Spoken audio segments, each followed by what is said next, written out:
Hasta con la primera parte de la liturgia, de la alegría, pareciera que no sabemos bien dónde pararnos, ¿no? Si en la alegría de la entrada o en la tristeza de que mataron al Hijo de Dios. Sin embargo, pareciera que estas son siempre dos caras de la vida, porque se celebra la alegría de una embarazada, se celebra la alegría de un niño que nace, se comienza un camino también de hacerse cargo de esa vida, de su responsabilidad, de todas las circunstancias que puedan ir viniendo sobre ese hijo, y muchas veces el amor pide también la cruz de la renuncia por dar vida a ese amor que llena el corazón, ¿no? Dos novios se ponen de novios, se conocen, saben que no son perfectos, se casan, y con el tiempo la vida matrimonial también invita a cargar con las heridas del otro, con sus incapacidades, y no se pierde el gozo de estar juntos, pero se tiene que cargar la vida del otro si se quiere vivir un amor pleno y perfecto. Y es por eso que Jesús nos muestra que el que no asume una de las dos partes, el que no se anima a arriesgarse, a enamorarse, el que no se arriesga a comprometerse, el que no se arriesga a tener sueños, está muerto en vida. Y el que tiene sueños y los quiere realizar y no acepta la cruz, pues nunca va a llegar a concretarlos con toda su plenitud y con toda la madurez que significan. Bien lo decía Jesús, a muchos les gusta gobernar, ¿no? Pareciera, les gusta. Y dice, pero ¿quién es más importante? ¿Por qué se elige a alguien para que gobierne en el mundo y en la sociedad? Para que organice, para que mire el bien común, en definitiva, para que sirva a un pueblo. Pero lentamente se da vuelta a las cosas. Jesús dice, ¿quién es más importante? ¿El que sirve o el que está sentado a la mesa? Y el más importante es el que está sentado a la mesa, el pueblo, a quien se quiere servir. Y te han elegido para que sirvas a un pueblo. Y sin embargo, esto lo digo en los órdenes que sea, cuando a alguien le dan un cargo mayor, en vez de verse que tiene que ser el servidor de todos, se comienza a ver que es el aprovechador de todos. Y se nos dio vuelta la tortilla. Y por eso cuando habla Jesús, y hoy lo decía también el Papa Francisco en su homilía, el trono que toma Jesús es un trono de madera, pero es un trono que no es para sentarse a que lo sirvan a Él, sino para desde la cruz servir a los demás. ¿Dónde estamos parados nosotros? Un pueblo que se dice cristiano, con tanta corrupción en todos los órdenes. ¿Cómo miramos la vida y la sociedad? ¿Quién revierte estos procesos que nos dañan a todos cuando todo el mundo quiere servirse del que está sentado a la mesa? En vez de servirlo. En esta primera Pascua del Papa Francisco no podemos separarnos tampoco del modelo y el ejemplo que él nos está dando como iglesia, ¿no? Y el nombre de Francisco realmente yo creo que... ¿Hay alguien que no le haya gustado el nombre de Francisco? Levante la mano a ver quién no lo vamos a matar. Pero, bueno, no. Levante la mano que le cayó bien, así de corazón. A lo mejor algunos se... Bien, eso. Cayó bien. Uno dice... Claro, Francisco no fue un pobrecito que cantaba simplemente por el mundo. Fue un muchacho que renunció a todas sus riquezas, que peleó contra sí mismo para matar sus egos gigantes que tenía. Se miraba solo a sí mismo. Y fue transformándose primero el corazón, hasta llegó a este ideal de decir, si Jesús se hizo el último, ahí quiero estar yo. ¿Dónde está Jesús? Y ponerme yo también en el último lugar. Acuérdense esa frase que el Cristo de San Damián le dijo a Francisco, reconstruye mi iglesia. Él primero pensó que tenía que hacer un templo, esa iglesia de San Damián semidestruida, y se puso a reconstruirla. Sin embargo, después se dio cuenta que su vida iba a ser un testimonio que iba a reconstruir permanentemente la iglesia para reconocer cuál es el parámetro de un seguidor de Cristo. Y por eso llegó al final de su vida y recibió estigmas, porque Francisco, te identificaste tanto conmigo que llevaste la misma cruz que yo llevé. Y por eso le aparecieron esos estigmas sobre el final de su vida. Porque fue un hombre que amó a Jesús, pero amó al Jesús de la iglesia. Amó esta iglesia herida. Hay que leer lo que dice Francisco de cómo había que hablar de los sacerdotes, de los prelados, de los obispos. Y eso que dejaban bastante que desear, pero siempre decía, hay que ver a Cristo allí. No fue un crítico destructor que despreció al cristiano y a la iglesia por más que estuviera equivocada. La amó, la amó. Amó la iglesia y la cuidó, pero la cuidó dándole un buen ejemplo, no destruyendo al que no le gustaba. Y yo pienso que este Papa Francisco que toma una iglesia que dicen que está mal, yo creo que está como está el mundo.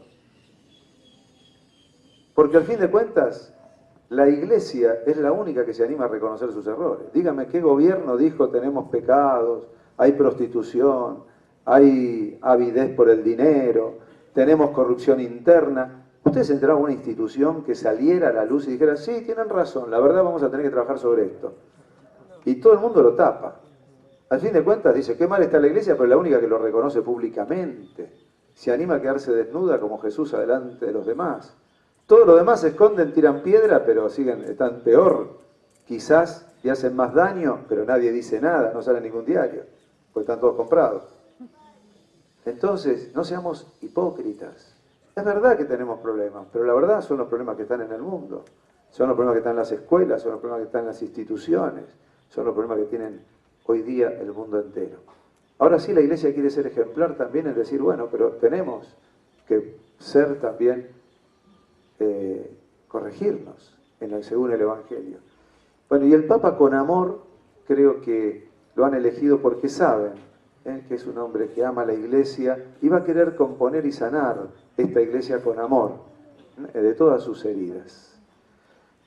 Creo que el modelo de Francisco también nos habla de esta iglesia que quiere estar con los pobres, pero no por un populismo, sino porque, como Francisco, disfruta del pobre.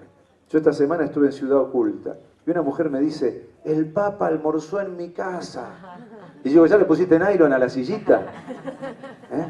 Esa silla, ¿te imaginas? Acá se sentó el Papa, en este plato comió el Papa, en la villa, en la Ciudad Oculta.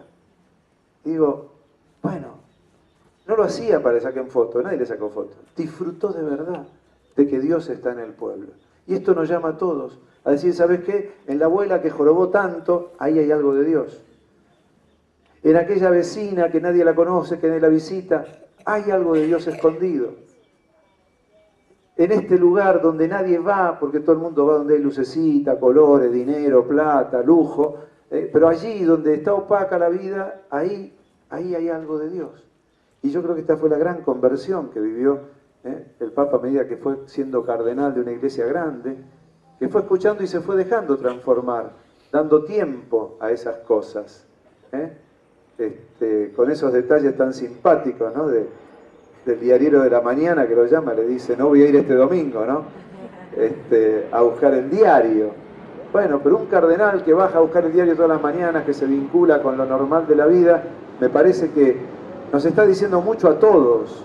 Saludá al canillita, saludá al que pasa al lado, saludá al colectivero, fíjate el que te sirve, fíjate que todos necesitamos ternura, seamos valientes para la ternura. Desde arriba no la cambian, saquemos la ternura, no dejemos poner una careta de algunos ideólogos de laboratorio que creen que el éxito está en la lucha entre las clases, en pelearse está la síntesis de la vida. Eso se dijo hace muchos años y fracasó y se cayó. Entonces no sigamos leyendo cosas que ya fracasaron en los siglos. Que necesitamos un mundo más justo, sí, pero con ternura, no con la lucha de unos contra otros. No sale ninguna síntesis sana de las peleas. Ahora, de comprender el corazón herido que tiene mi hermano y por eso se enoja, por ahí podemos encontrar encuentros saludables, donde está el Evangelio. ¿De un Jesús que cargó la cruz del hermano? Sí, pero miremos qué nos está inspirando. Porque hoy hay que saber leer la realidad y de dónde se sacan determinados discursos. Y a veces salen de filosofías allá que se maduraron tal vez desde otros lugares que no tienen nada que ver con la sociedad que hemos podido construir en nuestra Argentina. Tan variada, tan asimilada unos con otros y tan unificada unos con otros. Para que no vengan a hablar ahora de que la lucha contra el rico y el pobre y el pobre y el rico, en vez de hablar de la síntesis donde tenemos que cooperar unos con otros y ciertamente sanar las diferencias que hay, por supuesto, en la sociedad. Y creo que el Evangelio entonces, Francisco fue un hombre del Evangelio y de amor por los pobres, no de ideologización de la pobreza.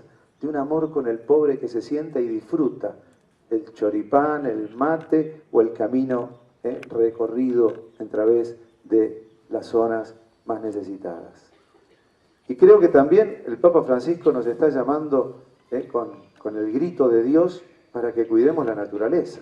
Hoy día la ecología tan amenazada justamente por los intereses económicos de cualquier tipo, intereses económicos de cualquier tipo. Tiene que ser salvaguardada también para que este mundo le dure a todas las etapas, a todas las sociedades que vienen para atrás. Y cuidemos también de esos bienes y hagamos bella la vida.